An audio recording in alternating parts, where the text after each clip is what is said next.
This is The Wheel Weaves, a Wheel of Time podcast with no spoilers. Hey everyone, I'm your host Dani, and I'm the first-time reader going through this series chapter by chapter. As always, there's no spoilers past the chapter we're covering, and that means it's totally safe for first-time readers. I'm joined by my co-host Brett, who's a longtime fan, and he's guiding me on this journey. We'd like to thank and acknowledge our executive producers, Brandy and Kirkwood, Sean McGuire, Yanis, Albert Lorenzo, LightBlindedFool, Green Man, and Kristen Gilreath. But wait, there's more. We're super excited to welcome Davis Ferreira as our newest executive producer level patron. So thank you so much for your generosity and your support. We're excited to have you on board our team. Hello everyone, and welcome to our Season 9 premiere. In this episode, we are discussing the first half of the prologue from Winter's Heart. Yeah, so we have the prologue, part 1, Snow. That's right. Yeah, so we are, just for the record, we are going to do up to the second perspective. That's right. So we're doing the first and the second perspective, then we're stopping, and then we'll cover the rest of it in part 2. That's right. It was long. Yes, yeah, so it's like 50 pages for the first two perspectives, and like something like almost 90 overall, so I figured we'd have to cut it because there's just too much information. There's a lot to cover, man. There's a lot to go over, plus we gotta do some recap from book 8, we gotta talk about awesome artwork on the cover of this book. Oh, the fact that this book is only 2 words for the title. Like, what are we doing here? Oh, yeah. Like, is that the first time that's happened? Yeah, it's the only time that it happens. Oh my goodness. No other time. No other time. Yeah. We get 4 words sometimes. We get 3 words mostly. The Nah, but it's not. It's not, though. Just Winter's Heart. You can't. That's can't it. change it. Okay. Mm-hmm. Okay. So I do guess we have a lot to get into, considering it is. Like, we have the passage to talk about, but before we do that... What passage? The passage at the beginning, like the one that happens every book, like the little intro passage. Oh. Did you miss it? There's one like every book. Missed it. Oh my goodness. It's like before, I think it's before the chapter. It's like before the map. It's in a weird place. But I have to say, I actually started this by listening to it.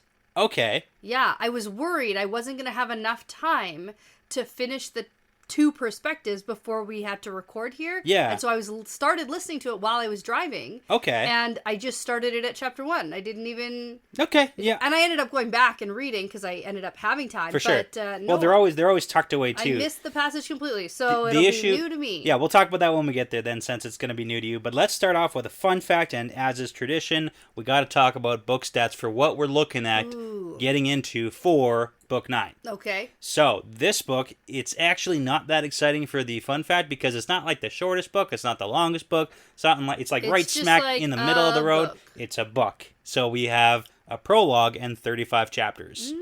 It's decent, right? It's not super long, it's not super short, but it's there. And we have 238,825 words. Okay. So, what that means, the shortest book, which was last book, was 222,000. This one's 238. Oh, okay. The longest book is just under 400,000. Yeah. Ooh, okay. Yeah, so that's where we're sitting for this book. Okay. But I will say that from now on, we're going on pretty much a pretty smooth upward trend in word count until the end of the series. Oh, pretty so we're going to keep getting longer and longer and longer. And then slightly shorter, but then longer again. So okay. Yeah. Well, there we are. Yeah. We're just going to have to see, hey? Absolutely, absolutely. I don't want to talk about the future. I want to talk about the prologue. The first half of the prologue. The first half of the prologue. Yeah. Sounds good. So now, to start us off, do you want to tell us about the passage? I guess so, if this is going to be new to you. Yeah, it's new. I was going to say, usually when we read these, there's not a ton you can pick out. Like, I guess, listen along and see what you think. I have to say, the title of this book is less a mystery than it had ever been. Yeah. Hey, in Path of Daggers, we didn't get any mention of the Path of Daggers. In the intro prop, in the passage. I kept thinking we were going to get more, and we literally never did. The intro. I forgot to even think about that. Well, this intro passage is just like, winter, winter, winter, snow, snow, snow. It's cold. It's a haiku. Oh, is it? No, it's not. Oh. Okay, so the intro passage says, "The seals that hold back night shall weaken, and in the heart of winter shall winter's heart be born. Amid the wailing of lamentations and the gnashing of teeth, for winter's heart shall ride a black horse, and the name of it is Death." Oh my god. And that is from the Gilreath cycle, The Prophecies of the Dragon. Ooh. Yeah.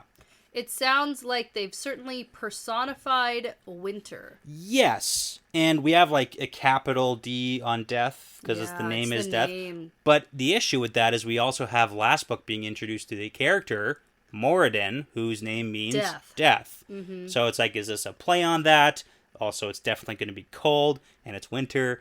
And probably everyone hates it. And the Dark One didn't make this winter happen. It was actually our characters who did it. The seals that hold back night are weakening. So that's like the seals in the Dark One's prison are weakening. That's not good. No. That's bad, in fact, I would say. That's pretty bad. Yeah.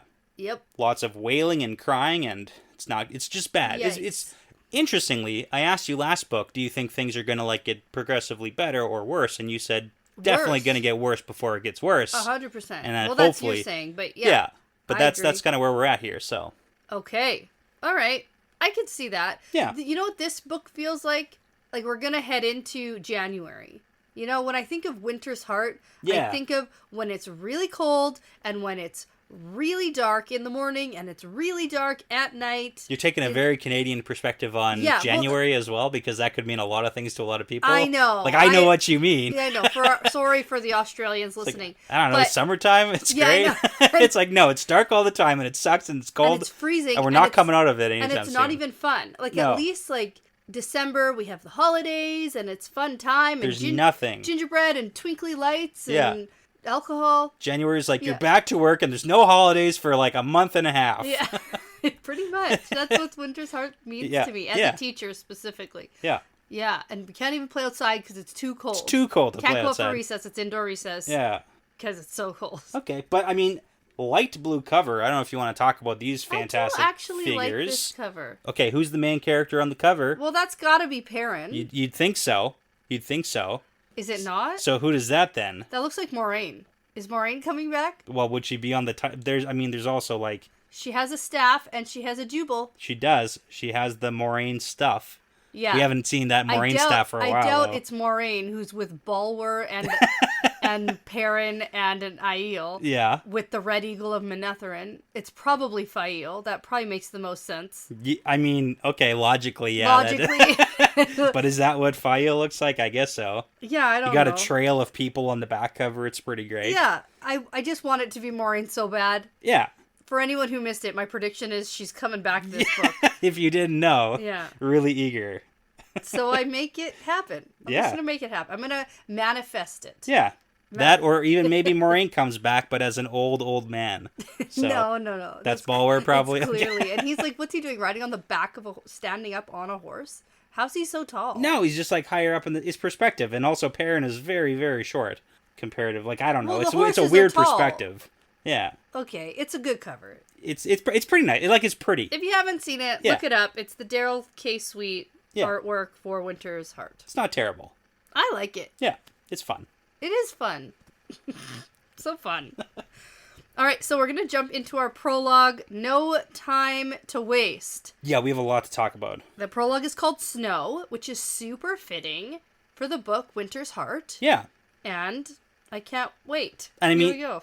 From the first two perspectives, I'd say only relevant to the fact that every time anyone's like anywhere, they're like, oh, it's snowing, it's blizzarding. Yes, this sucks. It's chilly. Yeah, it's like, it's not like metaphorical snow. It's like, no, it's literally snowing. Yeah.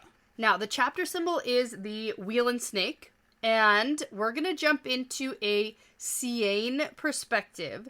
And now, I have to say, I was slightly taken back. Sure, okay. And again, we're going to have the conversation about what's a prologue and why. Right. And somebody tell me why. What is this? Tell me why. Why is this not just chapter 1? And why is this not like 2 chapters? Why is this one chapter in a prologue? I'm a Backstreet Boy now, and I'm just going to, over and over, I'm going to sing the song. But seriously, because this is just a continuation of the story. It is. It's not even an obscure person we haven't heard from yet. It's like a pretty major cliffhanger from last book. Yes. It's not side characters. It's not like Forsaken doing shadowy deals. Nope. It's, it's just like... picking up where we kind of left off. Yeah, in a prologue, Except, I have to say, I'm going to ask you a little bit as we read about timeline. Okay. Because clearly time has passed. Yeah. But not enough time. Yeah. from the end of the last book. For because sure the not. end of the last book, we jumped forward a full month for most of our characters. Yeah. And this almost seems like we're back with Elayne and Siain. Yeah, like a few days after we left them, because we got the month forward jump from Egwene's perspective. And also Fael and Perrin. Yeah. Yeah. So everybody we had talked to was basically jumped forward a month, and here it seems like we've gone back a little bit. Yeah, like probably like 3.5 weeks, because it's probably at least a day, maybe. Maybe that's why it's a prologue, because of the timeline of where it sits. You know what? Maybe we're onto something. I honestly have no idea. I've never actually put as much thought into why things are the way they are that you clearly have. But like I've never thought about why is this a prologue. I do like to ask the obscure questions. I just go with it. I know. Okay. Okay, so Siain is an Aes Sedai. She is. I was gonna say. I thought that was what tower. I need to ask you questions about who all these people are again. Well, yeah. I can give a quick summary. So, if you recall, do it. Last time we saw them, there were the 6 sitters, and they just sort of accidentally captured the one green / maybe black sitter. Yes. Yeah. So that was like the circumstance they were in. So the good guys we have are Siain, who's the white. Yep. Pavara, who's the red. They were the original 2. Yeah. Then we have the other 4 come in, which were Saren, who's a brown, Taline, who's the one who's in trouble right now, Yukiri, who's the gray, and Dosine, who's the yellow. Okay. So these are like the 6 who are here, 5 are good, 1 is bad. And they were the ones with the oath rod, doing the oath rod stuff in the basement tower, trying to find the people. Yeah. Okay. And then the brown comes in and is like, ooh, you have a puzzle. Are you hunting for the Black Aja? Yeah. Did I figure it out? Get it. And then, Okay. And then Taline was like, I'm not re-swearing, because they all did. And then I thought they cornered her. Yeah, and you're like, ooh, what's going to happen? I was like, well, she's definitely Black Aja, and they're going to torture her or something. I mean, I have to admit, you were right. We finally get confirmation. Yeah. Although, I don't quite remember. I don't think I would have said that they were going to kill her. No, I don't think that was on the table. No. But because they're going to use her now. Yeah, for sure. Yeah, like, that wasn't that, but the whole thing was like we didn't technically get confirmation last book about what happened. It was left on the cliffhanger of her not wanting to swear oaths and trying to like run away. Absolutely. Okay, so here we are back down below the White Tower in the second basement below Tar Valon, and now Siain hears the sounds of rats scurrying around, and she wonders how long it's been since there were rats in Tar Valon, and maybe they're spies for the Dark One. And I think, yes, probably, considering. That's literally exactly what's happening right now, clearly. Considering there's, like, Black Aja and Masana in the tower, and, like, these are for sure. Oh, 100%. But she also thinks about all the sneakiness that's been going on with all the Ajas, and this is some recap. Yes, to, like, where we stand. Nobody trusts each other in the tower. Nobody trusts each other. This is all from last book. In case you forgot, we get a bunch of names of Aes Sedai. Yep. Most that I haven't heard before. Yep. And the basic point of all of this is the heads of the Ajas seem to be meeting in secret, but nobody actually knows who the head of any Aja is unless you're in that Aja, and Siain is trying to piece it all together. Yeah, she's trying to be like the logical person as a white would be, and it is important to note that we do get some names that seem to imply that they're probably the heads of the Ajas through these secret meetings, because the Ferain woman is the head of the white, because Siain would know that because she's a white, so she would know who the head of her Aja is. And then she's seen her head of the Aja meeting with like 2 other people who Siain's like pretty sure are very high up. Yeah. So it's like, yeah, probably if they're having secret backdoor meetings. So it's probably. But yeah, we haven't really heard their names, Soana and Jesse. Pronunciation's like, you know, I don't know. Yeah. Just say. Maybe. I don't know. No, it is Jesse in the audiobook. Is yeah. it? Yeah. It looked too simple. I remember thinking, oh, that's simple. Yeah. Okay. Yeah. So Siain is trying not to think about the whimpering that's happening behind her, and the rest of the Aes Sedai that you mentioned are still down here also. Yeah. So now they're standing around this chair, and we get this scene description, and at first it's not exactly clear what's happening. Yeah. And then you read it again, and it becomes more clear. Yeah, because even when they call it, they're standing around the chair of remorse. If you remember that scene with Elayne where they kind of put her on like a mock trial or whatever, was it Nynaeve? Because the Aes Sedai were like trying to put Elayne... No, I don't remember this at all. What are you talking about? Okay, the Aes Sedai in Abu Dar were trying to put Elayne in her place. Oh. And we got some names of, like, what they call where they sit when they do, like, a little trial situation. Oh, and that's when Elayne took her stance. She was like, I'm in charge now. Yes. So it kind of reads like maybe it's like a weird thing like that where they just named this as the chair of remorse. But it's like, turns out this is actually a terrain. It's a torture chair. Oh, yeah. It's a holographic simulator torture chair. Although it seems like, and correct me if I'm wrong, it seems like whoever is controlling it can make whoever's sitting in the chair see whatever they want. Uh-huh. So it could be a happy chair. It could be, but that's not how they're using it. Birthday party it chair. Could be. It honestly could be like the best vacation chair ever. Ooh, yeah. Let's all pretend we're on the beach. Right? Take turns. Yes, that you could do that. That would be fun. Alternatively, you could make them feel like they were going to be eaten by Trollocs and, other bad things. Mm-hmm. And that's the route they're going. Right. The chair of remorse. Yeah, I bet it's not chair of vacations. Well, she literally has the thought in this chapter too, is like, I wonder if this is how they used this back in the Age of Legends. Probably not, based on the way you guys use all the things wrong. Probably not. Although the thing that they use for the Aes Sedai to become all-knowing Aes Sedai was literally for prisoners. Yeah, that's... So who's to say? So 100%, this has to be vacation chair. Vacation chair. I don't know. Let's ask Masana. I bet she knows. Okay, anyway. So Elayne is in this chair, and Dosine is the one who's doing the channeling. Yeah, it's not even really like a chair. It's just like a block. No, I think it's kind of a chair. It's a rectangular block that's hard, and there's like a slanted top, and then you're like, you sink into it, and it molds itself to you. It morphs into... Yeah, it's weird. It's not like a typical chair. I don't know, I'm picturing chair. Yeah. Oh, well. So, anyway, Elayne is covered in sweat. She's, like, whimpering and muttering and moaning, and we get this description of the chair of remorse, and basically, whatever she sees will all seem real to those who sit in it. Yeah. That's the idea. And again, reading back on it the second time, you're like, oh, okay, because it's all revealed very slowly. And then we find out that Dosine is the one leading it, and she's making Elayne, the one in here being tortured, feel like she's being flogged by Trollocs, and then after, there's a Trolloc pot on one side, and a Fade looking like he's gonna do something on the other side. Mm-hmm. So hopefully Elayne thinks that after we're done with the beating, then you're going to one of those two options. You're either gonna be eaten or taken by a Myrddraal. Yeah. Yeah.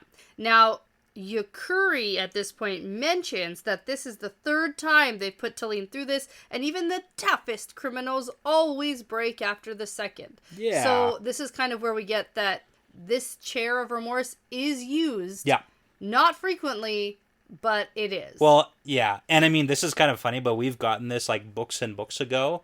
A few instances, I think probably like Moraine or Swan or whatever, they've mentioned that criminals... Chair of remorse? No, they haven't mentioned the chair. They've mentioned that criminals don't do crime in Tar Valon, because if they do, the Aes Sedai take them into the tower, and then after they let them leave, they run away really quickly. Yeah, okay. So any criminal basically gets sent here, and then they leave.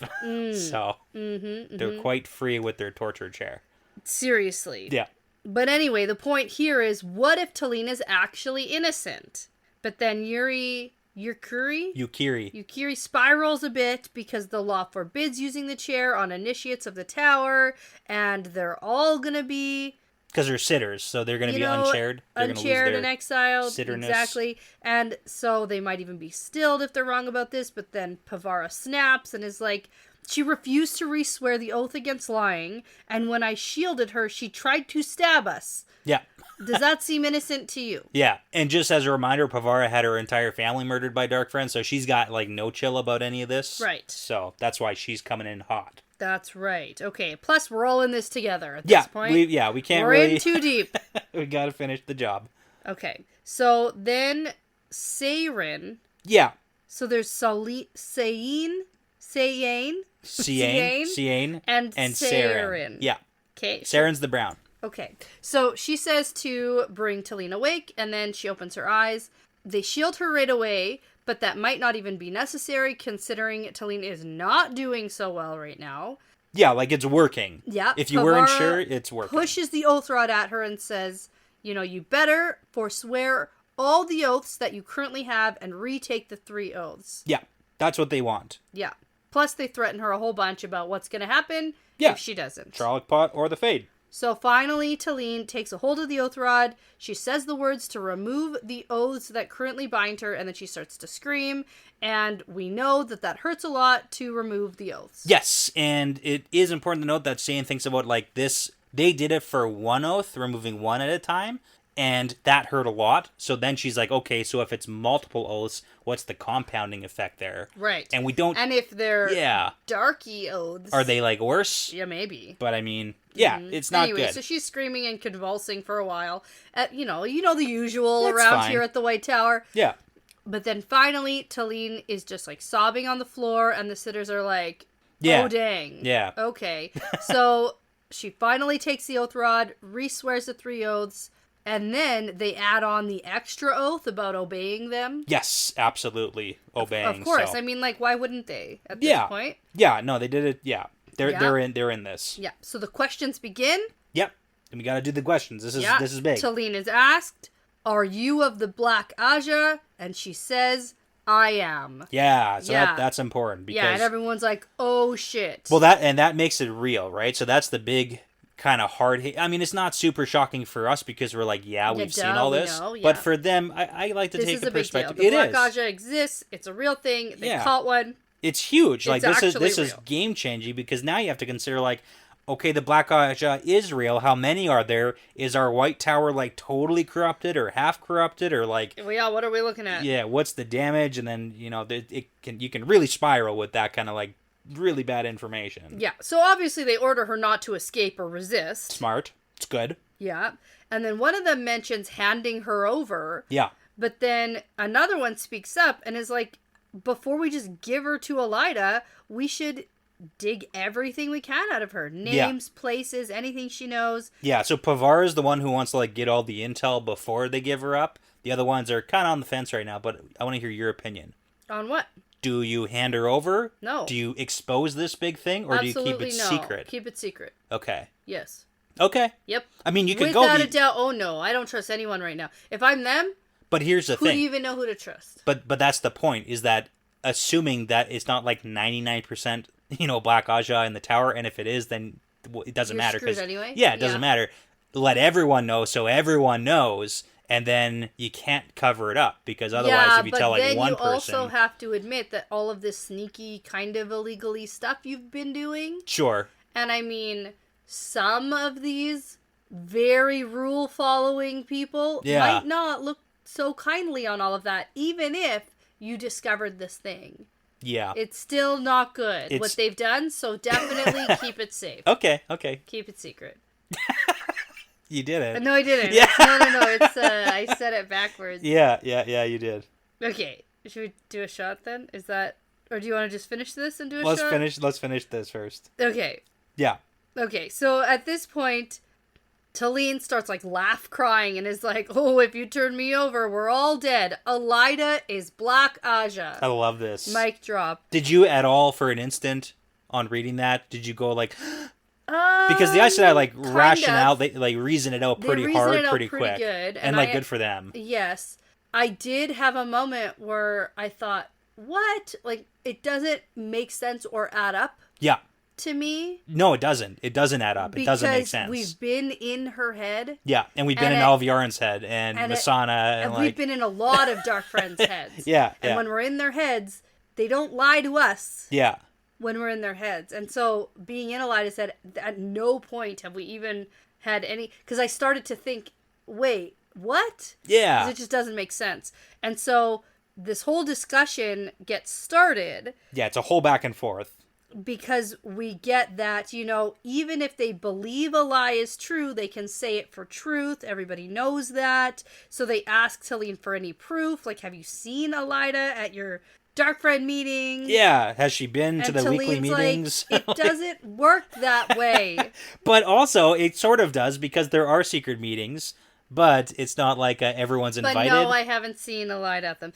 The Supreme Council. Yeah. of the darkiest darks. The Knights of the Night. They certainly have that. Yeah. But Elayne must be Black Aja because they know every report she receives, even the secret ones, and every word spoken to her.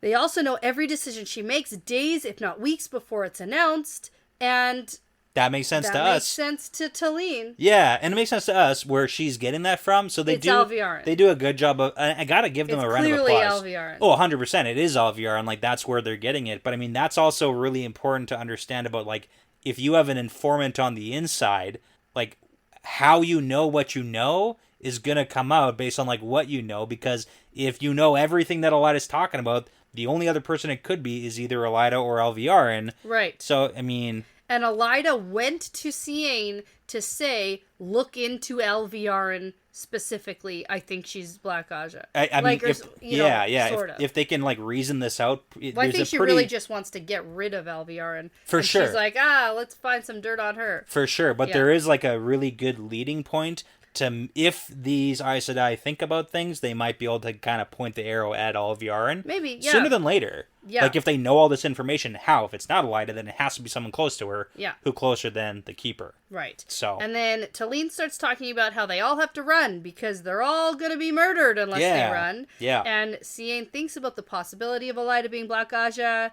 Yeah, she questions herself because she's like, okay, technically in that meeting with Elayne, she didn't actually tell me to hunt for the Black Aja, so am I wrong about this? But no. Right. And overall, the Brown Aja, who's kind of like in charge now, she's like, well, Elayne's an idiot. I kind of see that now, and I regret standing for her. Yeah, and supporting her. But I'm not going to believe she's Black Aja without like way more evidence. Yes. So. Yeah, let's get her down here. Yeah. Right? Good idea. That is a plan that's rolled around. Yeah. Bringing everybody. Get everyone. Get them all. Get them all down here. Yeah, yeah. All right, so now at this point, they just need to figure out what to do with Elayne, because it won't take long for the Greens to be like, hey, this person's missing. Where's this person? Yeah, same with the Black Aja. Same with the Black Aja. Hey, where's this person? Yeah. And then the Brown Aja, Saren, doesn't want to tell Elayne anything at all until they know enough to cripple the Black Aja in one blow. And it's like, okay. Yeah. Yeah, sure, that'll happen. Good luck, okay. Anyway, so they have to move quickly, and that'll be tough considering there's only 5 of them, and they have to move in sneaky secrets. Plus, Pavara brings up the little scheme about Zara and her friends. Yeah, or the rebels. Zara and her friends. Yeah. Yes, the rebel ferrets. Because there's 10. Yes. Because the other ones don't know about that, so then they have a whole discussion. We get a recap about that. At first there was 2, and now there's 5, but there could be 15 if we get all the rebels. We bring them all down here. That's right. To swear the oath and do the test, because either they're going to be Black Aja, or they're going to be working for them now. Or they're going to help us. Yeah. Here we go. I mean, okay. It's a plan. Yeah. Do you like the idea of just, like, forcing the rebels in on this plan now? Because it seems like that whole you have to obey me oath is going to be included in this whole deal, because that's already something that happened. And we don't get how many of the other rebels they've seen. So we do or get... do we? We do. So they talked to Zara. They did the oath on her. And then she has to go bring down the first one to them, like, later on today. Okay. So they haven't actually seen any of them. They have all their names. They know who they are.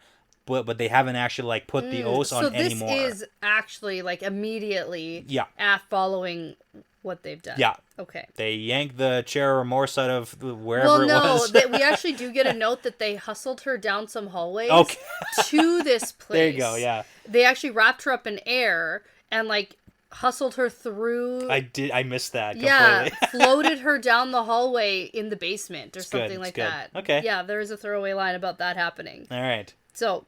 But yeah, so the plan is bring all the 10 sisters. Or just kidnap every sister in the tower and force everyone to take an extra oath. I like it. Yeah, nobody's listening to that one. Yeah. But anyway, Elayne goes and throws up in the corner. That's the best idea of how to deal with this. Yeah. Yeah. It's all a problem. Yep.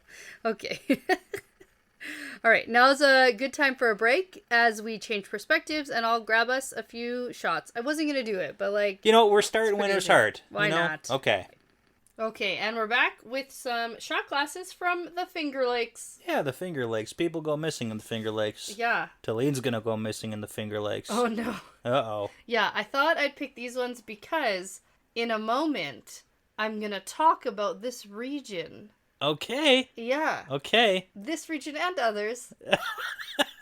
Are you interested? Are you intrigued? A little bit. Okay, cheers. Okay, cheers.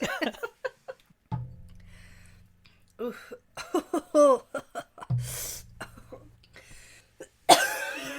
gonna be okay on that one? Yep, All right. that was a shot. Yeah. Okay. So we're gonna perspective change, and it's Elayne, and we're basically picking up Yeah. pretty soon after where we left off with her. I think we get a timestamp of like 3 days she formally submitted her claim. I think 2 it said. 2? Yeah, it was 2 or 3. Yeah. Days since she formally submitted her claim, but then I think, well, how long was she there before she formally submitted her claim? Yeah, you know? probably not too long. It seems like it's all been pretty quick. Pretty quick. Not a month. Not a month for sure. No. No, okay. And we get pretty clearly that Rand has still not visited her. Yes. So, yeah. So we don't really know where we're at. We can discuss that when we get to the other Taim stuff. But... Well, and even with Taim letting Rand know about the banners thing, and now he's here, and is this the first time that he saw her pulled on the we'll get into it when we talk get about there, that. So. Okay. But first, we have Elayne in the palace in Camelin, and here we have this blizzard thunderstorm going on. Yeah. And now I do have to say, I've seen so many blizzards and a lot of snowstorms, and I don't know if I've ever seen a thunderstorm while it's snowing. Okay, me too. Yeah. So that's not a thing that I have seen. So I took to the Google. Oh man, is there science behind this? Oh yeah. Nice. Let me tell you about what letstalkscience.ca told me about thunder snows. Okay. That's what they're called, thunder snows. So it is considered a rare and unusual phenomenon. Okay. And that's because there's not as much heat to make moist air rise in the wintertime. Yeah.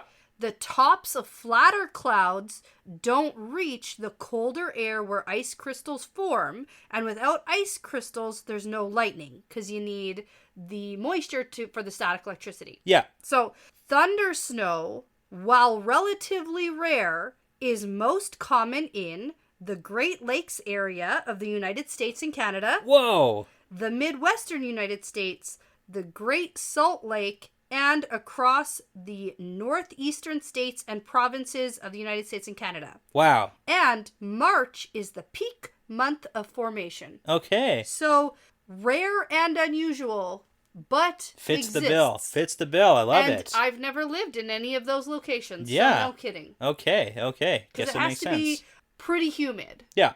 And we live in very dry places. Yeah. For the most part. Yeah. Okay, so let's get into Elayne. Okay. She is feeling pretty darn frustrated at this point. She wonders where Nynaeve and Vandene are because they should be here. Then it turns out they're busy doing other stuff. Yeah, which is more the same stuff. Like Nynaeve's dealing with the kin and the Shanshan. And Vandene is grieving. Yes, and also secretly hunting for the dark friend among them. Ooh, important job. Among us. Oh. Good right? pop culture reference. Yeah. A touch late, but A little bit late. a lot of the kids really still like that. That's possible. Yeah. We could have just... I was going to say we could pretend. I never even played it. Yeah, we played it like once. We tried to play it once and it didn't work. I understand the game. Okay. Yeah. Well, that's what Vandine's doing. She's playing Among Us? Yeah. She's finding everyone She is who's playing... sus. Yeah. She's role-playing it in real life. Isn't that where sus came from? Yeah. Mm-hmm. Uh-huh. It is. I know. I'm yeah. saying... Okay. We're not that old, right? We get it. Okay, but anyway, this is where we get it's been a few days since she made her formal claim for the Lion Throne. Yeah. Now, Elayne turns away from the fireplace, and we get that she's here with Dylan and Brigida. Yes, yep. And she says... Having a meeting. Yeah, she says, it must be the mercenaries and the hunters for the horn, if any, will sign and swear. Yes, that's the plan. And then we get this whole summary of her army situation. Yeah, so the armsmen from her estates are going to start to arrive in the next month, but it's not going to be... She thinks and hopes. Thinks and hopes. Yeah, but it's not going to be, like, months probably until there's significant numbers coming in to actually help support her claim. So Brigida is recruiting soldiers, but they're going to take half a year to even be effective in battle. And there's lots of people who are trapped by the snow in Camelin, so we're just going to use those people. Right. Yeah, that is the plan. Yeah, Dylan says mercenaries know the work, but they're hard to control, and they're not loyal, and your money is going to run out. Yeah, and they go to the highest bidder, so if anyone outbids you, then... Goodbye. Yeah. And Brigida, who is now Lady Brigida. Yes, the Lady Brigida Trahelion and the Captain General. And the Captain General of the Queensguard, which she hates. Oh, she yeah. She hates all of this. She doesn't like any of it. No, she Yeah. can't stand it. And, I do have to say, not great. No. I get that Elayne has nobody here. Yeah. But... Who's the alternative? This is does there even have to be? And here's the thing. She has a full army here who will probably be loyal to her, and she sent them away. Yeah. The Saldeans. Yeah, so I kind of understand it because, well, and I also kind of don't, because she's sending away all the foreigners that are not her army. Yeah, because like they were Rands, and she wants her own. Yeah. But you're leaving yourself so defenseless with zero army because... But she even thinks about the mess that Ravine left behind. Yeah. Where he ruled through Morgaze and... severed all these ties that House Tricand had and all this stuff. But this is like the core issue here, is that she did send away the Saldeans and she's sending away the Aiel. Yeah, they're packing up. Because they're all like armies within her borders who are not hers. But the issue now is that she's going to recruit a new army who are also foreigners. Yeah. You're replacing one foreign army with another foreign army. I think that she's still hung up on the fact that these people were Rands. Yeah. And if she accepts Rand's help... Then it's like, she's being given it. She's been given it, whatever. But at some point, you have to be an opportunist. A little bit. Like, no, don't take the throne from Rand, whatever, except here's an army who's here, who is fighting for Camelin and keeping Camelin and Andor safe right now. Yeah. Yeah. So she kind of has the same issue that the Sea Folk are having with making deals. They specified in their bargain with Rand that they want to make the deals with the rulers of the land, not with Rand, because if you make a deal with Rand, as soon as Rand is out of the picture, then that deal is off, essentially. So if Elayne becomes queen because of Rand, once Rand's gone, then she kind of loses her title or her claim. I think for her it's not that complex. Yeah, I don't it's either. It's not that deep at all. I think it's pure ego. And I get the queen of Andor doesn't take it from a man. I understand that. Dylan clearly respects that. That move was a good move.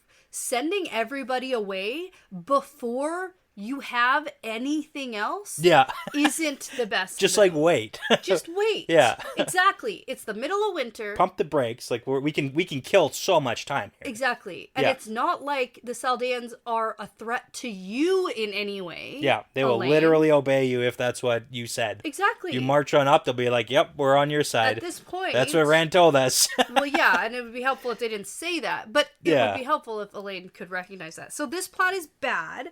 And Brigida thinks this plan is also bad. And everyone thinks it's bad. She has excellent reasons for thinking this plan is terrible. Yeah. Hunters of the Horn are not soldiers. Yeah. They're literally... They're like adventurers. They're adventurers who don't want to be loyal to anybody. Yeah.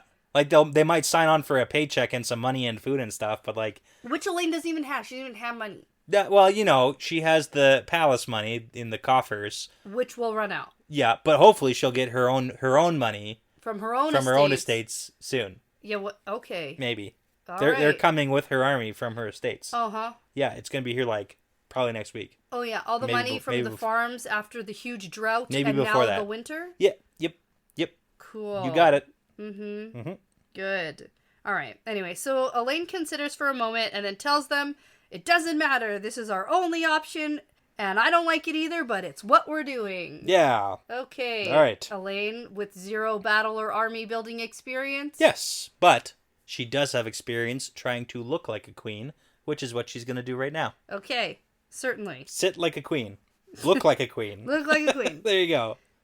Now, we do get a little side note from Elayne. She wonders if Dylan is just waiting for the perfect moment to step in and save Andor and take the throne for herself. Yeah. And this entire thing is just a huge recap. Yes. From the end of the last book. If you don't remember, this is where we're at. Yeah, so. but turns out Dylan has been helpful so far. So Elayne sits in her queen's chair, and then she tells Brigida, by spring, I want the guards to be an army equal to anything 10 houses could put in the field. And she knows that's impossible. Yeah, it's like way too many. We can't do that. So we're doing it anyway. Yeah. Brigida hates this. She's an archer. She's not a general. Yeah. And she's like, I'm just me. I'm not even her anymore. Yeah, and then Dylan's like, suspicious because what?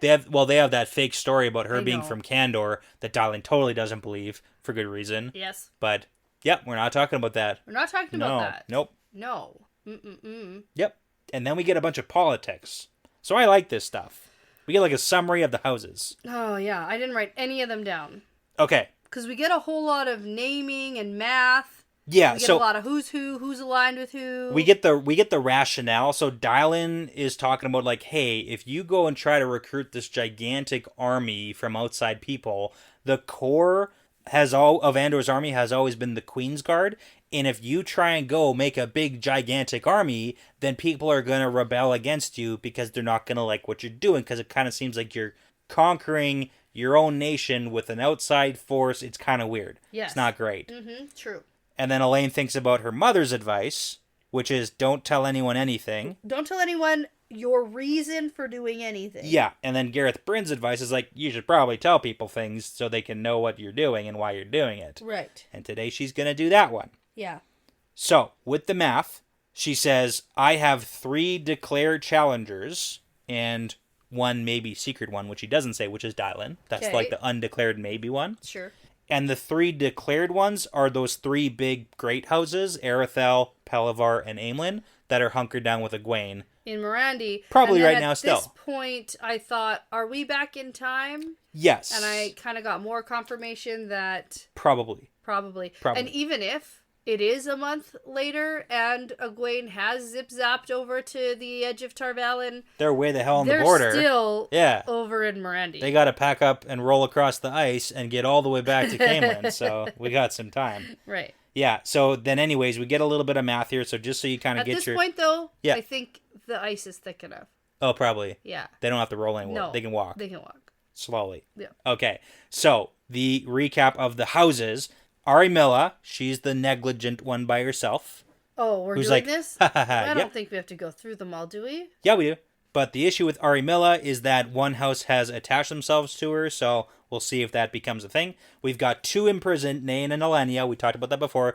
They're still imprisoned, but the issue is that their families might do things, and there's 2 houses that are kind of like hedging on either side of those 2 imprisoned houses. Then we've got 19 houses in Andor that are strong enough that smaller houses like will attach and follow those 19. Of the 19, 6 are against Elayne, and 2 are for her. That's not good. It's not great. It's not great. And then Dylan thinks that there's 3 more that will probably come over to Elayne, so it should be like a 6-on-5 situation. This reminds me of all the Aiel clans. Yep. And Rand counting who's with me, who's against me. It's literally the same thing. Yeah. That's how it works. Yeah. You count who's with you, who's against you, who's hedging. And Dylan's point of this is that, hey, if these 3 houses come to you, the others will see reason and then support you. But Elayne doesn't think that's true, because Dylan's point is that this isn't a succession war. Like, Trakand succeeds Trakand. Right. There shouldn't be a succession war going on right now. Right. Because Morghese was queen. You're still alive and you're here, so you should just be... You should just get it. You should get it, so it shouldn't be a big thing. Yeah. But Elayne... But the problem is the mess Ravine made. Yes, and that's why Elayne says, like, hey, this is their succession war. Like, they already think it's on. Yeah. So, best case scenario, it's like 6-on-5, so I have to be ready for this. Like, I have to have an army. And even if everything goes well in Camelin, then there's still the Seanchan to worry about. So I need a big army because the Seanchan are coming. And Elayne, they're not stopping. That's so stupid. I mean, like, it's not stupid. It's a reasonable, intelligent thought. But it's so stupid to think that her band of mercenaries and hunters of the horn, and Yeah. whoever she can collect It's like literally is going to face the Seanchan. Go back, get the Elayne. Saldeans, bring them back. Get the Aiel. Bring the Aiel back. Channel. Yeah, we're good. Like, bring them all back. Come on. Build bigger walls. Build a roof over. Especially considering she does have a relationship with the Aiel. Like, that's not solely Rand. Oh, yeah. Like, she knows them. They know her. Yeah. She's we're cool. literally about to do an entire freaking ceremony. There's a whole thing. Yeah. No, I mean, you're right. Oh, well. I just don't like that she did that. Yeah. Almost like out of spite. Yeah. You're with Rand? Get out of here. Yeah. I don't know. Anyway. So, after Elaine's big rant about this whole thing, Brigida speaks up and goes, "Hey, remember Gawain? He can take my job. That guy. Where's that guy? He's supposed to be your first prisoner of the sword. Yeah. Where is he Not now?" me. I don't have to do this. Like, this is a temporary gig for me because he should be on his way. That's right. And if not now, soon. And Elayne, who's been practicing her curses. Yes. Curses effectively here. Yes. Mother's milk in a cup. Wonderful. Elayne says, Really hits home. "Yeah, all fine. When he comes, sure." Yeah. This is not now. No, and we get, she sent word to Tarvalin for Gawain to come, and eventually he'll learn of her claim, and she believes that he'll come. Yeah, so even if the notes, like, don't get past Elida and don't actually get to Gawain, and she, like, tripled down on that information, at some point he should get here once he finds out, like, oh, she's alive, she's in Camelin, and she's trying to take the throne. Because we talked about this last book, too. Unless he doesn't believe it. Well, I mean, Because he's okay. Gawain. Because he just, like, believed some that's random true. peddler about Rand killing his mother and sister. You have a point. Yeah. You do have a point, yes. He's Gawain, so I don't have a lot of faith. Yeah, okay, you have a point, but, like, we talked about this last book, about this being his job, and this is where technically he should be. Yes. So. Yeah. All right. Now, at this point, their conversation is interrupted because two Seafolk women bust in without knocking. Yep. One we know, one we don't. One is Renail. Yep, Nesta's Windfinder. And she has dark hair with white at the temples. Did you know? I don't look at that. I know. I told you, though. Yeah. I track it. So she's moderately old? That's right. She's is that aging. Okay. Mm-hmm. And now one is Zyda. Yeah, we don't know. She's new to us. Yes. But she's an ambassador. We learn out, like, immediately she's an ambassador. She's important. And she, like, ranks above Renail. Yeah. Based on the conversation here. Now, Elayne does not want to deal with either of them right now, so she immediately says, "Sorry, I'm super busy with Queen stuff." Mm-hmm. And she tries to tell them to go away. She'll see them later. But Renail marches right up to Elayne and says, "You've been avoiding me." And she tries to pull rank on Elayne because of, like, who she is. You know, Nesta, blah, blah, blah. Yeah. And then she tells Elayne that it's time to fulfill the rest of the bargain she made. Yeah, time to do this.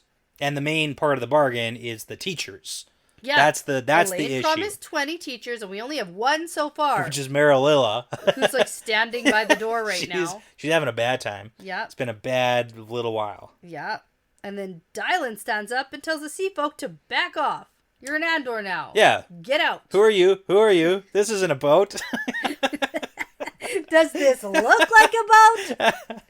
Oh, man. You know what? Also, the Seafolk are not wearing any type of shoes, even with the weather. It's cold out. But yeah. they're wearing shirts. Yeah. Because sometimes they don't. Toes are out. Boobs are not. Boobs are not out. Yeah. Too cold for that. Okay. Now, Renail's about to get in a yelling match with Dylan, but then Zyda pulls rank and snaps her fingers, Yeah, and power Renail move. stops talking. Yeah. So Elayne tries to keep things calm and is like, listen, lady. Yeah. You have the Bowl of the Winds, but it'll take time to get 19 more sisters here to join you. Yeah. And I know you're worried about the ships in Ebudar, so why don't you just go? Have you considered getting the hell out of my palace? Leaving? Have you seen Tyr? Yeah. It's lovely this time of year. It's Much lovelier nicer. than Much here. nicer. Absolutely. Your people are there too. Yeah, hundreds of them. Yeah. Thousands of them. They're probably going to need you because the Seanchan. They're going to fight. They need So you. just leave. Go. Have you considered leaving? I love it. It's a good like, game plan. No. Yeah. No, we'll we're stay not here till Rand shows up. Yeah, which is like Okay. maybe, okay, Yeah. if he does. Yeah. But then Zyda's like, hey, there's 5 Aes Sedai in this palace right now. How about some of them teach us? Well, considering that Elayne is one of the 5, so there's Elayne, Yep. there's Nynaeve, Yep. there's Carrie Ann and Saritha, Yep. and then Vandine. Oh, okay. Vandine would just ignore and it. Marilla, but we're not counting her. Marilla's already won. Yeah. So it's the options would be get Elayne to do it, which is not going to happen. Nynaeve isn't going to do it for sure. Not. Oh no. Vandine is going to ignore it, Oh, then the other two that like actually might, and that Elayne ends up basically giving her is Carrie Ann and Saritha. She sort of says, yeah, maybe when we have time. Yeah, no, that's a deal. Maybe Deal. That's a deal. But Elayne does think to herself, the Aes Sedai are going to have to get something out of this, because there are two sides to a bargain, after all. Yeah, you should have made that in your bargain. But she didn't say that out loud. No. She just said, yeah, maybe you could have him, sort of. And then they're like, deal. Yeah. So. We're going to do it. Yeah. Now, we get somebody busting in next. It's Reen Harfor. She's the first maid lady. Rennie. Rennie Harfor? Renee. Okay. Except here's the thing. We have Renael. Yeah. And we have Renee. Yeah. Those are very This similar is the first names. maid lady who's very upset that the sea folk stuck by her. Oh, yeah. Well, she's the first maid of the palace, and she's basically already treating Elayne like the queen. Yeah, she runs the palace. Yeah. And she has for, like, basically ever. So, like, she knows Elayne, too. Right, so she comes in with news. Yeah. Big news. Better news than the dumb sea folk. Mm-hmm. News that Mazrim Taim has finally come and answered the summons. Which means it's a planned visit, not one of those sneaky secret visits that Taim does to Rand all the time.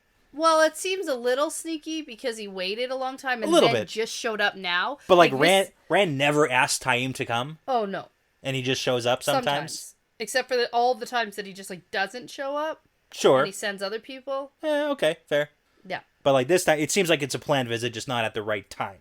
So, just on the record. And you keep saying planned, but he literally just showed up whenever the hell he wanted. Elayne asked him to come, so that would be like they were expecting him. Okay. This isn't like, oh my god, Taim's here, what do we do? Okay. It's like, this asshole's really late. So, now the maid lady asks Elayne if she should tell Taim to wait, and Elayne is like, yes. Tell him to sit down and wait. Give him some wine. Third best, Third best wine. I think that's my favorite part about that. And he can wait for me, and then Taim walks in the room, and there's two Ashman with him. I love the third best wine. I love that. Do you like that? I love it. It's so funny. It's just, like, so specific. Yeah, it's so specific, and, like, you know that's, like, a underhanded thing you're doing. Uh-huh. Yeah. Okay, so Taim has two Ashman with him, and I was wondering if I know these guys, but all I get from them is that they're Baldy and Tall Guy. Yeah, I didn't, So those are their names now? Baldy and Tall Guy? Yeah. Gotcha. Okay. They don't do anything. No, they literally do nothing except try to look at Elayne getting undressed later. Yeah. Now, Elayne instinctively embraces Saidar and reaches out to Link, and she's a bit surprised when Marilla and Renael link with her immediately. Like immediate, because it's a very tense situation. Yeah. Now, Elayne sees the two Ashman stiffen up because they can feel Saidar being embraced, and Taim tells the men, use your eyes. There's two Aes Sedai here. Are you afraid of two Aes Sedai?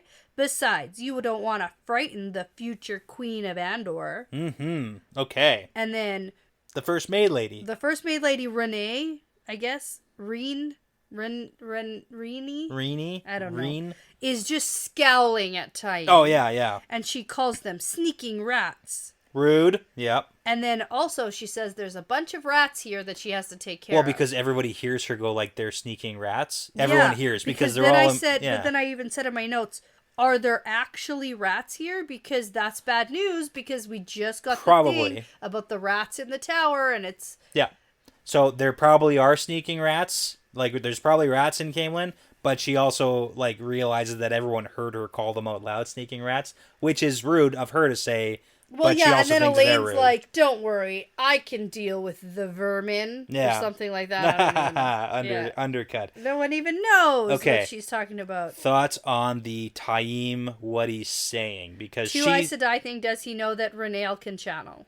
Yeah. That thing, you mean? Yeah, but I mean, also, clearly, she thinks about the whole, why did he say 2 versus 3? Is there a thing about... No, she doesn't think that. She thinks, aha! He doesn't know that Renael can channel. He only thinks there's 2. Idiot. Yeah, but That's it's like, is there an advantage that they have against only 2 versus if there were 3? So, like, that's the question. So I don't think there's an advantage there, except for the fact that maybe Renael could sneak attack. Possibly, attack. yeah. And I mean, they're maybe a touch stronger, but not compared to Ashaman and Taim. Yeah, I mean, that's the issue. We don't really know the exact, like, level of 3 Aes Sedai link. Like, there is a pretty exponential growth in linking. Yeah. It is very useful, but... That's true. Tough to say. What do you think of Taim's dragons on his coat? On in his imitation sleeves. of Rand? Yeah, I actually didn't pick up on that until you just said it. Yeah. Yeah. Yeah. Because she specifically doesn't say, like, oh, that looks like Rand's arms. Yeah, I know. All right. I don't know how I feel about that. Okay. I think that Taim is a sneaky Forsaken. So... Sneaking rat, yeah. Nope. For sure. Forsaken. Okay. I'm waiting. Yeah, I know. Gosh. Shoot. Will this be the book? Maybe. Okay, where are we? Tense moment. Oh, yes. Elayne power sits. So she sits down and waits for everyone to come around her. Dylan moves to stand beside her, and all the women are on edge, ready for a fight. Now, Taim sounds amused and says, I understand you've taken down all the dragon banners, and the Saldeans have pulled out of the city, and soon the Aiel will be in camps outside too. Yeah, so that's like an update on what's going on. But then he says, what will he say when he learns? Ah. And after he sent you a gift too. Mm-hmm. From the south. I'll have it delivered later. Okay. It sounds very ominous. It sounds like an attack. Oh, okay. Yeah. Like, what do you mean? Like, I think that Taim is like, oh, I'll have a gift from Rand for you delivered. But really, the gift is just going to be Taim attacking or something. Taim's gonna attack. Yeah. Okay. I don't know. No, I mean, It feels ominous. So, yeah. It does, and Elayne thinks, ooh, a gift. Hey, shouldn't think of a gift right now. Yeah. So, yeah, you think that he gave, like, Rand gave Taim a gift to give to you? Yeah, it like, sounds ominous and not good. it's a metaphorical gift. Yeah. It's not a real gift. And it's not actually from Rand. Yeah. Maybe. Yeah. I don't know. Yeah. I mean, okay.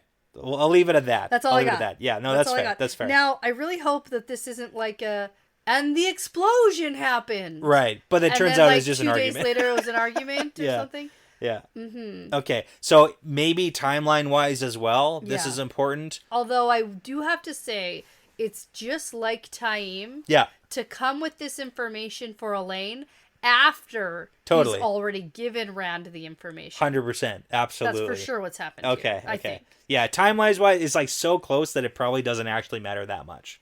So it might matter a touch, though. I think that it's important to note that I think Taim is being sneaky and underhanded. Mm-hmm. And why would he have taken so much longer to come see Elayne? Sure. Except for the fact that he had this other attack to do on Rand first. Yeah. Right? Yeah. And then he had to come here. So I'm just excited for the gift. It's a present. Ooh, a gift. And also she wants to bed Rand. Trip him into bed. Trip him into bed. Yep. She does want that. Leg sweep. Okay. Okay, so Elayne isn't going to take this from Taim. No. Really important. In this series, I don't think we have ever heard the word jam, but twice in this chapter, we get the word jam. G-A-M-B. The door jam. And the like really? Jamb. Oh. Yeah. Okay. We get it twice, and I don't think I've ever read that word before in the rest of the series. I don't know if I've ever read that word before ever. I know what a door jam is. Like, I know that. Yeah. Because that's what Cian was like holding the little weave to the door jam. Okay. Yeah, but we get it again here. So okay, I want to talk about Elayne and Taim. Yeah, whatever. Okay I guess that's fine too. Whatever. Okay. I don't care. Okay. So she says, "I will ally Andor with the Dragon Reborn in due course, but it's not a conquered province for him or anyone else. And besides, it's not your place. And if he doesn't like it, I'll deal with him." Like Rand, not you. Yeah. Rand. That's right. Also, it's kind of a conquered province. Like, I don't want to be that guy. Yeah. But it's like, well, and the more you send people away, the more crime and shit that's happening here, and it's less good. Conquered. Yeah. Actually, yeah. Shoot. And it's actually going to be worse. I mean, technically, like Ravine and then Rand conquered. Like, it's okay. Now. Then we get to the point of why Elayne wanted to meet with Taim in the first place, and she says that he's walled in 4 miles of Andor without permission because the Dragon Reborn doesn't have that right to give that permission. And it's like, he kind of did though. He conquered it, and it's like, that's kind of what it is. Yeah. Plus, Okay. Taim has refused to let the Queen's Guard enter the Black Tower. Yeah. And while she won't claim to be able to force her way in, if Taim doesn't let her through the gates, she'll just cut off his food supply. No more potatoes for you. And that strategy seems to work a little. A little bit. Because Yeah. Taim gets a little less smug, but then he's like, food is a small problem since we can travel in and out, and I doubt you could stop me from buying whatever I want. This is just like a contest of... But hey, listen. Yeah. I'll throw you a bone. I'm willing to allow visits whenever you ask, but they have to be controlled with an escort at all times. The training is hard in the Black Tower. Men die every day, and I wouldn't want any accidents. Yeah, so it definitely seems like there is an open threat. Yeah. Oh, And yes. interesting to note that we get an update on the Black Tower that they now have 4 miles of walled-in territory. That is there. Like, 4 miles of walled-in territory is a big piece of land. Yeah, that's not just a dinky farm any longer. Nah, this is becoming like a Black Tower. Yeah. It's kind of cool. Like, I am all for the concept. Like, it's pretty cool. Yeah, we'll see. Yeah. We'll see how it goes. I have the nostalgia of it because, like, me as a guy being, if I was in the story, I would have to be, Yes. one of the, and, Of course. It's kind of like I connected a lot with the Black Tower, so when I hear that, it's like, ooh, you cool. want to be a bad guy? Yeah, for sure. Well, who wouldn't want A to be? bad guy? Yeah, absolutely. Oh, Way you better could be health a good benefits. Ashaman. Immortality's You on the want to be table. a good Ashaman? Not as fun, not as exciting. Oh, see? Yeah, Mm. yeah. And I know you think that you just tricked me into saying that Ashamen are bad, but it's good. Okay. I actually didn't. Yep. Anyway. Okay, so Elayne has to calm herself down here. And she says, the guards will come every day. And I might come too with a few sisters. No. This is bad. Don't do that. Yeah. Now, she agrees to the escorts as long as nothing is hidden from her. Yeah. And Taim bows mockingly and says, I understand. But you understand too. My men aren't farmers who will knuckle their foreheads when you pass by. Press an Ashaman too hard and you might learn just how strong your law is. And that's like a very open threat. Oh yeah, If that's the not last veiled one, at all. If the last one is like, oh, wouldn't want an accident was like veiled, this one is like... This one's like, watch it, yeah. we'll kill you. Which is interesting that Elayne and Taim are now in this like big ruler v ruler contest, and like what would... I mean, I hate to bring I don't Rand think it's a into it contest at all. I think that Taim is trying his best to be, I want to say, cordial with her, trying to show like that. Yeah. Maybe she has some power. Like He's like letting her get her way, sort of, even though he Yes. Technically doesn't have to. he's trying to act a touch Okay. subservient, but it's Okay. like not working. Okay. I don't okay. know. I can't think of the word, but Sure. Yeah. yes, you know. Yeah, it's definitely, it's interesting. It's an interesting exchange, especially if Elayne follows through with like, we're gonna visit every day. Yeah. What are we getting out of that? What is this relationship for? What are we trying to do? Yeah. No, I don't know. Yeah. I don't know. I think that he's recognizing that it's likely she's going to be the next queen, and so... Well, I mean, I understand, like, her... Like, Andor doesn't want to give up any land to any foreign nation, and the Black Tower just kind of, like, is here now. Yes. And I kind of understand... But it's like, use that to your advantage to build, like, a treaty and trade Well, especially treaty with them. considering you're against the White Tower currently, and she doesn't want to let anybody know that, Like, especially, like, yikes. the Sea Folk and Taim and whatever, but... It's a mess. You're coming out guns blazing when you could start maybe a little more... Well, I don't think that she really had any other choice but to be guns blazing with Taim here. Yeah. You know? Because he was just going to manipulate the shit out of her if she tried to be... Yeah, I could see that. I don't know. It just wasn't... It's not a good situation. Sure. But before we can go any further... Someone else is about to just bust in here. Yeah. And before we get to that, let's take a quick break. Sounds good.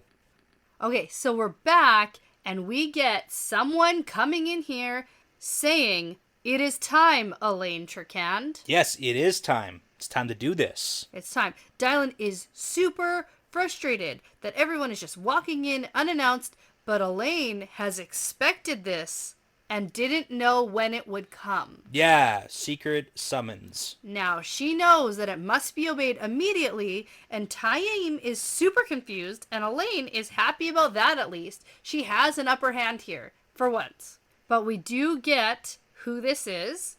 It is Nander. Nadir.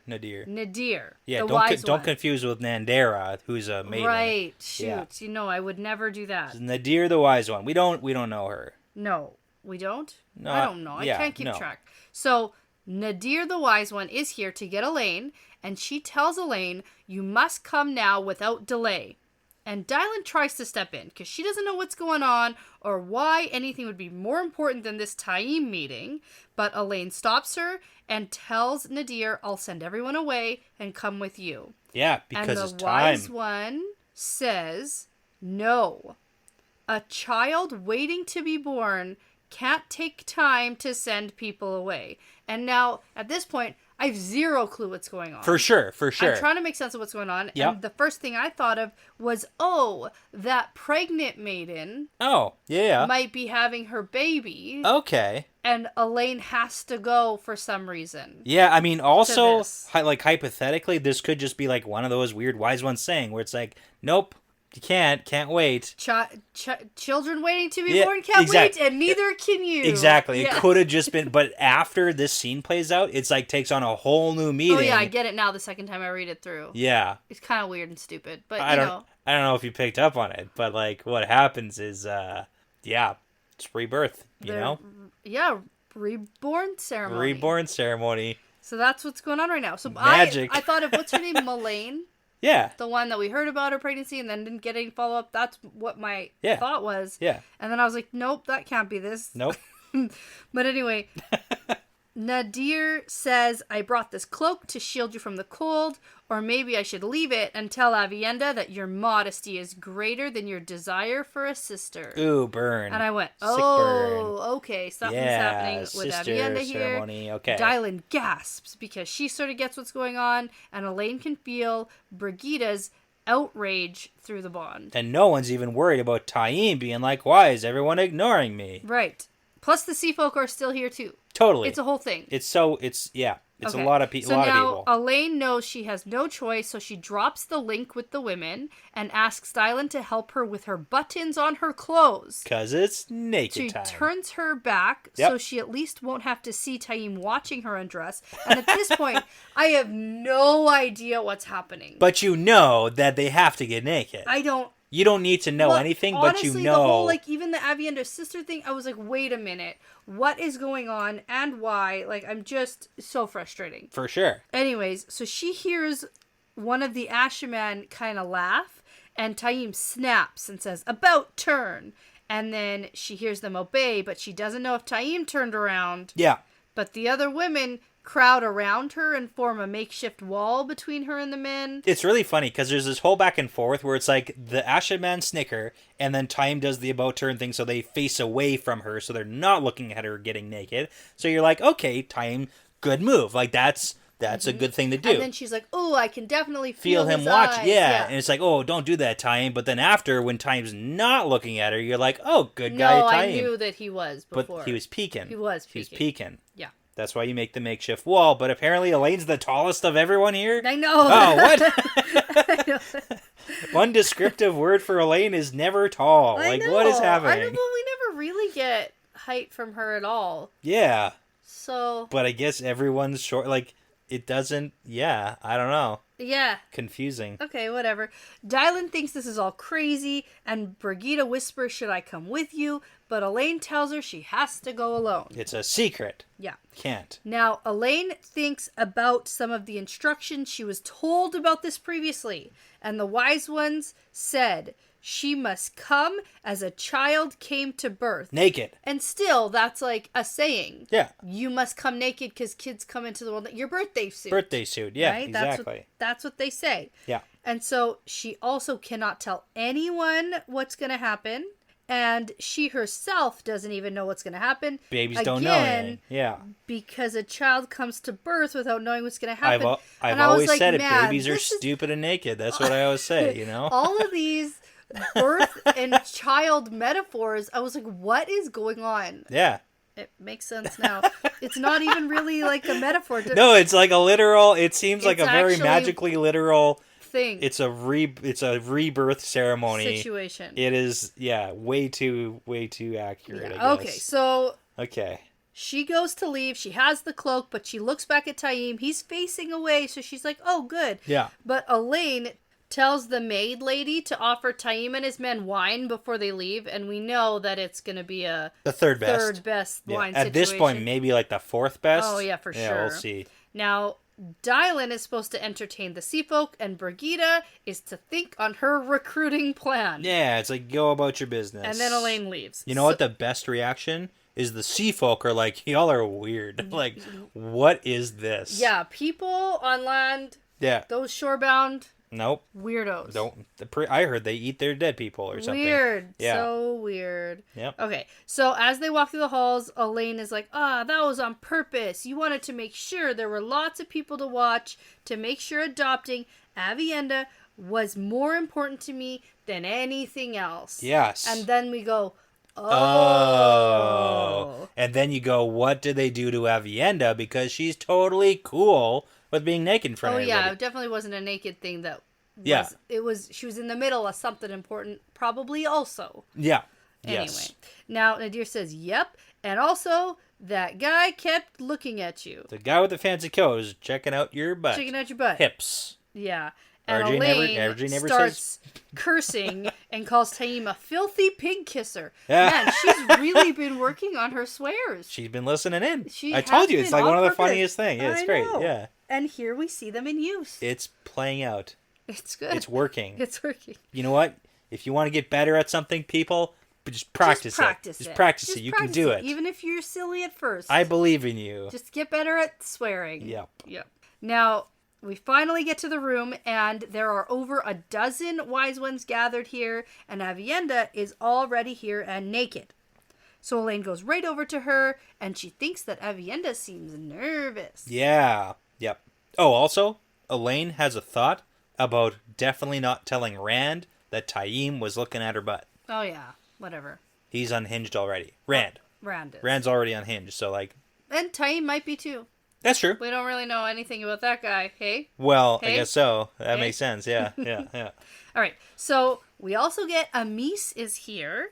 She must have traveled from Kyrian to make this. Capital T traveled. Yeah, exactly. Yeah. You know, she could have ran. I could see her just running. Yeah, that's true. But then how would we get the recap about Egwene teaching Wise Ones about Tel'aran'rhiod and Egwene's toe to them? Yeah, and also the secret toe that was not let on, so... Yeah, that we needed that recap somehow. Just in case. If we in this one sentence. And this is also... You know what? This is the type of recap I'm here for. It's good. Like, we are moving on with the story whilst getting some information. Well, it is the prologue. Let's also, wait. Melaine... We'll get to chapter 1, and it'll move slow. Melaine did not have her babies because... Yeah, she was hoping Melaine would be here, and I went, Twins aren't born twice as fast, turns out. Yeah. No. Plus, the babies probably wouldn't survive. Yeah, this is actually interesting. What's going to happen? What's happening here? There's like a lot of little tidbits here because we get like, no, if Melaine was here, the babies that she carries would be part of the bond between you and Aviendha. If the weaves brushed them, if they survived, then like it's not a good situation. So we get a whole bunch of like, what the heck is going on that makes sense. And for the first time, Elayne realizes Saidar is going to be as part of the ceremony. Yeah. This isn't just your regular marriage sister adopting. She was like, vows, maybe some oaths, be like, yeah, I'll be your sister forever and ever, whatever. Whatever. Yeah. And then Elayne is like, oh shit. I have a warder, and I already have a bond. Yeah. Is that going to be... Will she be affected by this? And Aviendha also is like, I didn't think of that one. Right. And which the is answer is mostly no. But a little yes. Yeah. But like, hopefully not too bad. But also, the wise ones don't know very much about that warder bond, so... And also, Aes Sedai don't know much about warder bonds between women and women. That's true. There's a lot of, question marks here. And even if it's a regular warder bond, when you bond yourself magically to somebody else also... Totally. That's gonna be affected. Yeah, totally. I mean, that's the whole thing with Rand, is like, Rand already now has a warder, Alanna, so like... Right. If Elayne wants to, like, what do we do here, guys? We'll figure it out. Yeah. Maybe, here's the thing. Be super... Maybe, okay. No. Yep. So, Alanna has bonded Rand. Yeah. But maybe Rand can bond Elayne. Okay. And Elayne has what? And it's like a chain. But where does Min fit in? Is Min going to get left out? Well, Min can't be bonded. Yeah, well, she's a non-channel, but non-channelers get bonded all the time. That's what that's are. true. Okay. Avienda bonds Min. Love it. And it's like one of Elayne those drinking chains. It is a drinking chain. If you drink, then he has to drink, which means these two drink and also she drinks. Because you're connected with the drinking game, yeah.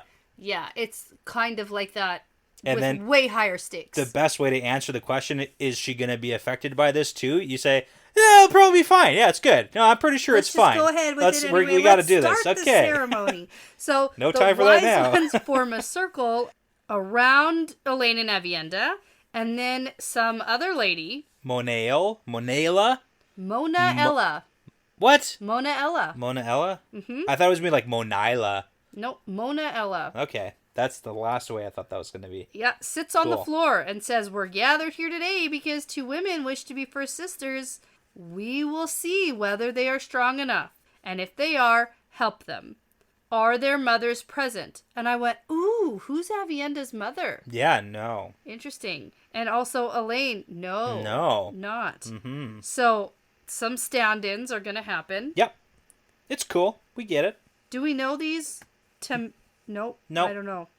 Viendra and Tamela? Yeah. No. Is it Tamael? No, that's a Aes Sedai somewhere else. Okay. That's like one of the Black Aja. Is it? I'm pretty sure, yeah. I don't know. Yeah, it's not. No, it's not. Not her. even close. Okay, so How there's. could you confuse Tamela with Tamil versus? So there's one random chick behind Elayne. Yeah. Wise lady. They're the mothers. The mothers. Show some respect. Except they're only like 6 years older than them. Like that's they're not. That's fair. That's fair. Anyway, so it's a whole thing, very similar to marriage vows, because you know who gives. Yeah, totally. This woman to this person, like it's a if whole you're thing. Like best man and your maid of honor was like, you're actually a shitty person. Don't let that go to your head, asshole. Yeah, well, I was thinking that marriage vows should be more like this. Yeah, I would actually like that. It'd be like that would be very entertaining as a ceremony. Are you sure you want to take? She's kind of a dick. Yes. Yeah. Uh-huh. Yeah. But then also knock you down a few pegs. Right. Yeah. Right. But we'll get to it. But I was thinking more like the giving away. Sure, no, that makes sense too. Mm-hmm. And then you have the stand-in for the birth mother, the mother who which is the one who will suffer the pangs of birth. I've never seen before in a wedding. Who is that? There are a lot of similar things to a marriage. This isn't not quite this. Not a 1-to-1 comparison. Okay, and she's also naked. And she bet slaps her belly and grabs her boobs. I have birthed and I have born child and someone has sucked. Yeah. And, let's get on with the ceremony. Let's do this. Let's have these babies. Okay, so that's Amys. Yeah. That's who's stepping in and doing the suffering, the birth pangs for them. Yeah, very sweet. I like that it's Amys and not a rando. Yeah, well, the rest of it's rando, so... Yeah. Anyway. Okay. Now, suddenly, the glow of Sidar surrounds every woman except for Elayne, Avienda, and Amys. Yep. And then they get their instructions.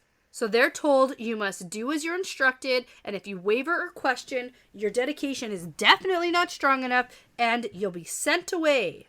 Yeah, this is actually very interesting as a comparison to the Aes Sedai with their testings that they do for their, accepted. Yep. Because the accepted actually get multiple attempts. Right. Where it's like, oh, you actually don't just... But this is like a one and done. If you mess it up... Yeah, I wouldn't make that comparison. I think that they're very different. Okay, well, I'm saying comparison in the sense that, they have the rules. They have, if you fail this, you're going to be whatever, so... This is different, though, I think. It is. There's some similarities. Yeah, maybe. I don't see it. Okay. But anyways, it's basically this will be the end of it forever if you can't do this. Anyway, so they're going to have to answer questions. They have to answer truthfully. And if anyone thinks they're lying, they're going to be sent away. And so there's no other chances. This is it. Yeah. Now, the first question is, what is the best you know of the woman you want for your first sister? All right, this is a good one. Let's start here. Now, it's interesting because the way they do this, it's not like I say my thing and then you change your answer based on what I said. Yeah. And you talk next. Yeah. It's we both talk at the same time. Magically, it's not heard. It's not heard because of magic. Yep. And then when I'm done talking, you hear what I say. And then it like settles into your brain. Right. Yeah, with magical weaves. Magical weaves. Okay. Yeah, I mean, it's a pretty good rule because there'd be a huge disadvantage to going like first. Yes. Yeah. Yeah, or advantage. Yeah, I mean, it depends on what side of the... Yeah, no, you just... Depends how you view this. Can't change your answer. Yeah. Based on what someone else has said. Because it's like, oh, wow, that was really mean. Yeah. Or, whoa, that was way better than mine. Let me try again. You know? The best thing about... He makes an okay grilled cheese sandwich sometimes. He's pretty good at that. Like, that's the best thing? Yeah. Oh, no. Shoot. Okay, so Elayne's answer is... Avienda is confident and proud. She is who she wants to be. Yeah. And Avienda's answer is, even when Elayne is afraid, her spirit will not bend. She's braver than anyone I've ever known. And surprise, surprise, they're both shocked at each other's answers because it's like, what? Wow, me? No way. I don't think that. Okay. But then the lady behind Elayne is like, don't worry. You're going to fail one day. Yeah. You're not as brave as you think you are. You actually suck. And it's really funny that it says your stand-in mother Yes. who's saying this. And the first shock is like, down a couple is pegs. your mom just like shit-talking you right now? Yeah, and like, Avienda's I know it fits saying, for my mom, but come on. Yeah, and then Avienda's is saying, you actually care a lot about what people think. So yeah, not to get too arrogant over here. Yeah. So the second question. Yeah. What do you find worst in her? Yeah, this is actually where it starts getting funny. Because this is where it starts getting interesting. Yeah, it's starting a high note, and then we're going to go low. Okay, so Elaine's answer is, Avienda thinks violence is always the answer, and at times she won't think beyond her belt knife. Totally accurate. And Avienda's answer is, Elayne knows that she's beautiful, and knows the power it gives her over men. And she always whips her boobs out. Oh my gosh, low cut. Yeah. Dresses, and she smiles at men to make them do what she wants. And then the lady mom behind Avienda says, oh, you think you're not beautiful and men aren't looking at your butt? I know that they're looking at your butt too, and I know that you like it. Yeah. And you use that to your advantage sometimes when it's advantageous. Right. And Elaine's lady mom says, you're violent too. Have you never drawn blood or wanted to? Yeah. Right? Right. And then take him down. They get another response about how Elaine's going to get old and ugly. Yep. And Avienda's going to be bad at fighting. Yeah. It's basically like, hey, you're good. But this is actually kind of important too with the whole wise one side of things. Because they're saying like, hey, if you're beautiful and if you're really good at fighting, at some point, you're going to get old. So you got to have a better plan than just be like, hot and good at fighting. Right. Because at some point that's gone, so what's next? Okay. So, just like as a side note. Sure. And the third question is, what's the most childish thing you know of her? This is my favorite. My favorite question and the favorite answers. Okay. This one is a bit more lighthearted. And Elayne says, Avienda won't let me teach her to swim. She's afraid to get into more water than a bathtub. Right. And Avienda says, Elayne gobbles sweets with both hands like a child who's escaped her mother's eye. It gets better. If she keeps on, she'll be fat as a pig before she grows old. This is so funny. And this Elayne is like the best. Not happy about the gobbles comment. Oh, man. And it's so funny because, like, a bunch of the wise ones, like, burst out laughing at this one. Yeah, and there's no response to this one. Well, and also, no, there's not. But also, Elayne thinks, are they laughing at the bathtub thing or are they laughing at the gobbles thing? It's like, the ideal are probably thinking, oh, yeah, bathtub's smart. Don't get in more water. Don't swim. Don't do it, man. No, That's laughing bad. They're laughing at you eating the candy. two-handed. Yeah. It's so funny. Yeah. I love that. Yeah. Okay, so the fourth question is, what is your greatest jealousy of her? Yeah. Surprise, surprise. They're both jealous of each other's relationship with Rand. They both want the other, and they're not happy with what they have. Elayne is upset that Avienda has slept with him. Yep. And she may never. Yep. And Avienda's upset that Elayne has the love of Rand, and she thinks Rand doesn't love her. Yeah. So. Fine. That's a thing. Less funny. Now, my favorite part of any wedding I've ever been to. Oh, yeah. Hit her as hard as you can. The slapping. Yeah. The slap fight. Yeah. Okay. The best. Yep. Might not go over that well. Yep. With your right hand, and then as hard as you can with your left hand. Okay. And now, hug each other. Hug it out. Hug it out. Hug it out, bitch. Okay. That's what you say. Right? Okay. Oh, man. Okay. Yeah. Well, okay. And this is the thing. So they literally do that, where it's like, Yeah. slap her. Yeah. And Elayne has a thought, like, what? This wasn't part of it. Avienda wouldn't, and then she just, like, gets laid out. Slapped. Oh, yeah. And then Elaine's like, I would never do... And then just, like, hauls off and hits her. as hard as she can. Yeah. And then the offhand... They don't hold back. No, they don't. And it's kind of a funny scene. And then the rationale behind it is now they have toe to each other. Yeah. That they can never mend. And it's like, Elayne isn't... That doesn't mean anything to her. Yeah, but also it's like, hey, we have it on record now that you guys smacked each other as hard as you can just because you were told to. Yeah. So, like, don't do that anymore. Right. And I guess that's a thing. Okay. It's an Aiel thing for sure. It's very Aiel. It fits. It tracks with what... Okay. Yep. Yeah. Okay. So you're always going to be in each other's debt. Yep. Now you will be born again. Yeah. Now this is the part that it could have ended and it's fine. Yeah. There was like 2 to maybe 3 pages, like a fair amount of description. I know. And it didn't make sense to me until the second read. Okay. Yeah. So I sort of skimmed it the first time because I thought it was like weird. Imagine you're a baby. And yeah. And you don't know you're a dumb idiot baby who doesn't know anything. Imagine you're Robert Jordan writing like it's a from writing the perspective of a baby. Exercise. It's a writing exercise. Yeah. Write the perspective of a baby being born. Twins. And that's what you get. Twin sisters. Twins being born. Who's born first? Avienda. Uh-huh. You got it. Okay. Yeah, I did pick it up. Yeah. On the second read. Yeah. So we get a literal birth scene. From baby Elayne's perspective. Yep. Who's reborn into the world. Yeah. And... That's enough. That's enough description, I guess. It's finally over. And then her memory begins to return slowly. She's no longer a stupid baby. And she looks up and sees Amys. Amys' sisters, they're laying on her boobs. Well, they're suckling at her boobs. No, they're not. No, they're not. No.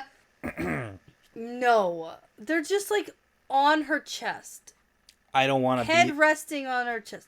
Okay, I'll accept that. Okay, what does it say? Well, it says, memory began to return slowly. She lifted her head from her breast and looked up into Amys's face. Yes, Amys, sweat slick and weary-eyed, but smiling.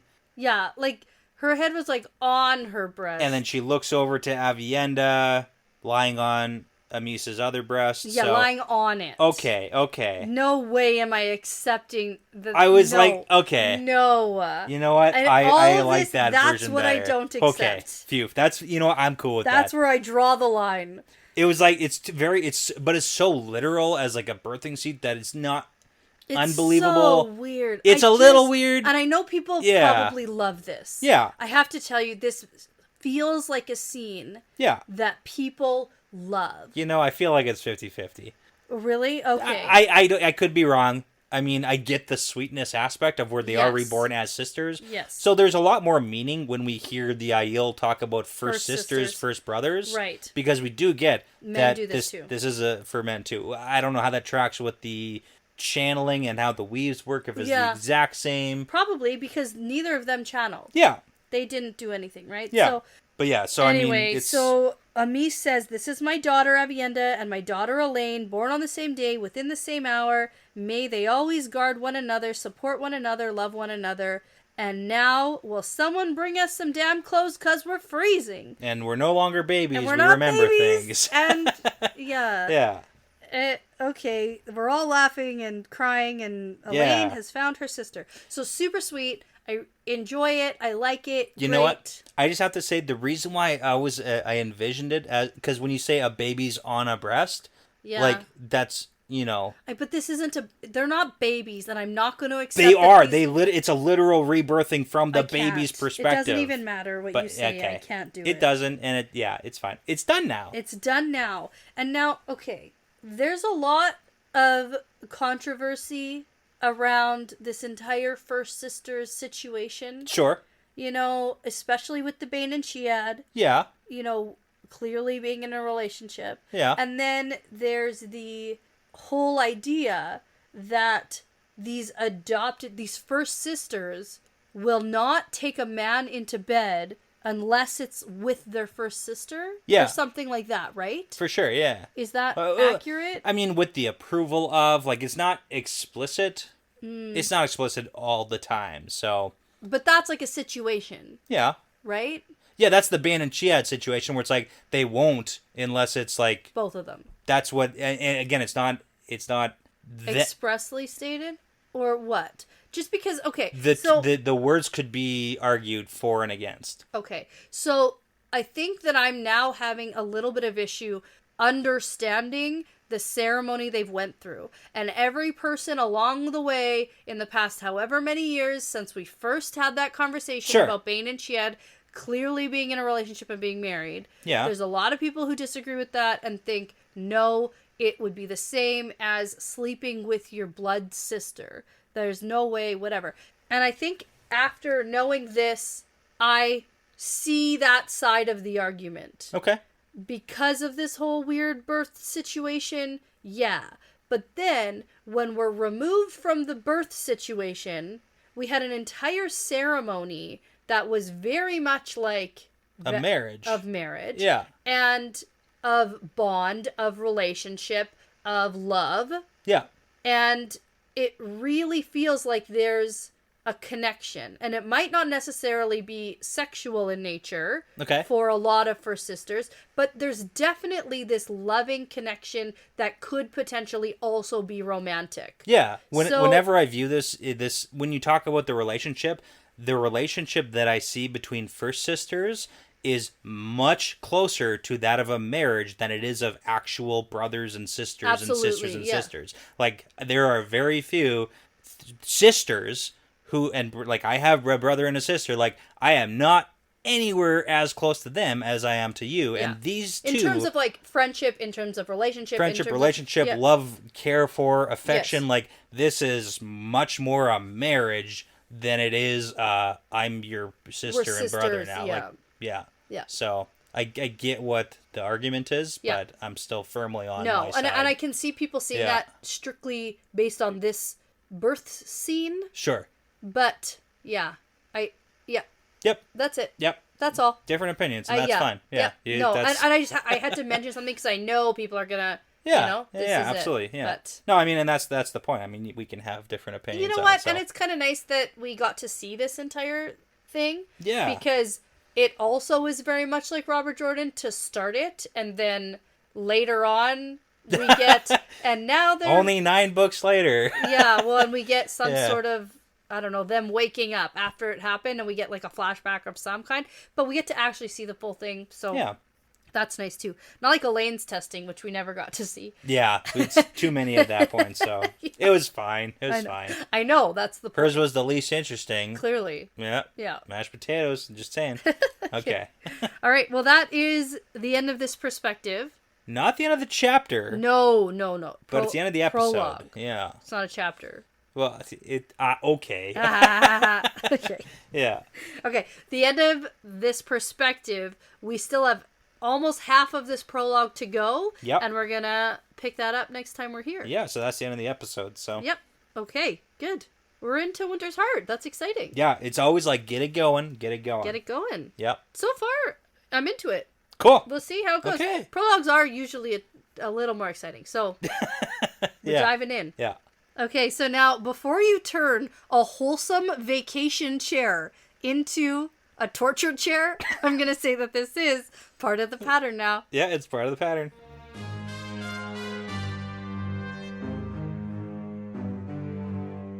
Well, that's the end of another fun episode. Thanks so much for listening, everyone. The Wheel Weaves is hosted by Dani and Brett, edited by Dani, produced by Dani and Brett, with Essen, Passion Socks, Mozyme, Moltude, Benjamin, Michelle O'Brien, Jamie Young, Cody Fouts, Megan Smiley, Jonathan Reese, Margaret, and Charlie Haz, with music by Audionautics. If you are interested in supporting us and the podcast, and also getting some really cool exclusive merch and access to early episodes and bonus episodes, you can check out our Patreon at patreon.com/thewheelweavespodcast. For general information about our show and us, like how to send us shot glasses, how to join our Discord, how to get in touch with us, things like that, for all things The Wheel Weaves, you can go to thewheelweavespodcast.com.